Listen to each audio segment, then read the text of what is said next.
You are 34 years old, Colombian American, and a senior compliance officer at one of the 12 largest banks in the United States. You have worked inside Meridian Capital Group for 9 years, and your salary is $187,000 a year. You are not a criminal. You want to be very clear about that. It starts on a Tuesday in November at 6:47 in the evening, when a man named Rodrigo sits across from you in a restaurant in Miami and slides a manila envelope across the table. Inside are photographs of your daughter. She is 8 years old, standing outside her school on Brickell Avenue, wearing her yellow backpack. Rodrigo does not threaten you. He simply orders another glass of wine and tells you that the arrangement is simple and that the money will come through 14 shell accounts across 3 jurisdictions. He says your role is only to make sure the flags do not rise. You drive home with your hands shaking at 10 and 2 on the steering wheel. Your wife, Elena, is already asleep when you arrive. You stand in the doorway of your daughter's room for 4 minutes and 40 seconds, watching her breathe. You are not a man who does things like this. You ran the compliance desk. You were the one who caught irregularities. You were the one who filed the suspicious activity reports. You were the one who gave the lectures at the regional conferences about the moral responsibility of financial gatekeepers. But Rodrigo has photographs of your daughter, and you have a mind that is very good at finding reasons. The first transfer clears on a Thursday morning, $2.3 million, moving through a registered real estate holding company in Delaware. It looks like a property acquisition loan. You have structured it to look exactly like that. You spend 41 minutes adjusting the transaction codes, and you feel sick the entire time, and then the feeling passes, and that is the first thing you lose without realizing you have lost it. The second month is easier than the first. The third month is easier than the second. By April, you have processed $18.7 million, and you have not been asked a single question by anyone at Meridian. Your hands no longer shake. This is not a sign that you have become comfortable. You tell yourself that. But it is also not true. Rodrigo introduces you to a man named Felix in June, and Felix explains that the volume will increase to approximately $6 million per month, and that your compensation will move from $12,000 per month to $31,000 per month, deposited in an account in Grand Cayman under a name that is not yours. You tell Felix you need to think about it. You go home that night and you take Elena to dinner at the Italian place on Coral Way, the one where you had your first date 11 years ago. She orders the linguine, and she talks about renovating the kitchen, and you sit across from her, and you smile, and you say yes to everything, and you do not tell her a single true thing about your life. You agree to Felix's terms the following Monday at 9:15 in the morning, and that is the moment. That is the decision that everything else will grow from, like a root spreading under concrete, invisible, and total and slow. By the end of the first year, you have moved $61.4 million through Meridian Capital Group.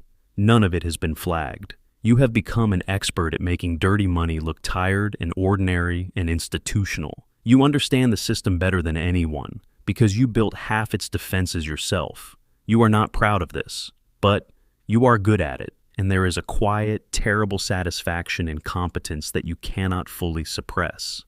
Elena notices something in October of the second year. She does not notice the money because you have been careful with the money. She notices you. She tells you one evening that you have become unreachable, that you are present in rooms but absent from them, that talking to you feels like talking to a very polite stranger. You tell her it is the pressure at work, and she believes you because she loves you, and because the alternative requires an imagination she does not yet have. Your daughter turns 10 in February. You buy her a bicycle, a red one with silver handlebars, and you watch her ride it in the parking lot of your building with a joy that almost breaks you open. You think for a moment that you could stop. You think that thought at least once a month. It gets smaller each time. The federal investigation begins in the spring of year 3, though you do not know it yet. A woman named Agent Carla Reyes at the Financial Crimes Enforcement Network has been looking at a pattern across 7 banks, and the shape of that pattern has begun pointing toward Meridian. She is 39 years old, and she is very good at her job. You find out about the investigation the wrong way. Felix calls you on a Thursday night and tells you to delete 3 folders from your work drive and to say nothing to anyone. His voice is calm. His calmness frightens you more than any threat could. You delete the folders in 17 minutes, sitting alone in your home office with the door locked, and then you sit in the dark for a long time. You are not a criminal. You have been telling yourself this for 3 years. The sentence no longer has the same weight. Elena asks you what is wrong on Friday morning, and you tell her nothing, and she looks at you with an expression you have never seen on her face before. It is the expression of a woman who has begun to stop believing. You watch her turn away and you understand that you are losing her, not in one dramatic moment, but in the slow erosion of 1,000 small silences, each one a stone removed from the foundation.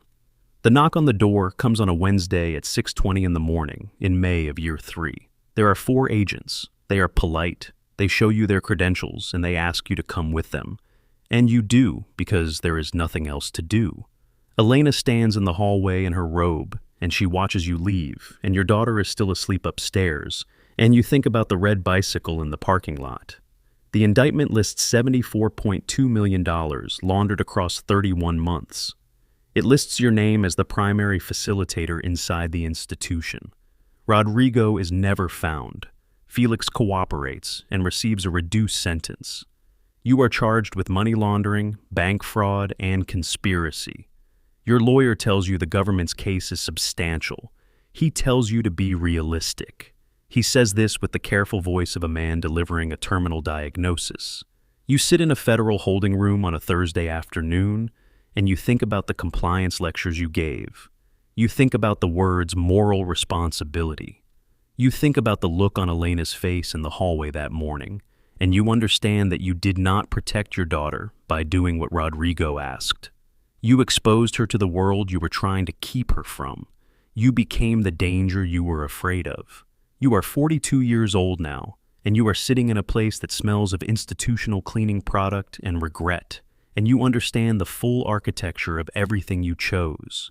You built a life that looked exactly like safety, and underneath it you had built something else entirely, something that was always going to collapse and take everything above it down. The man who spent 9 years catching criminals did not catch himself. That is the part you will carry for a very long time.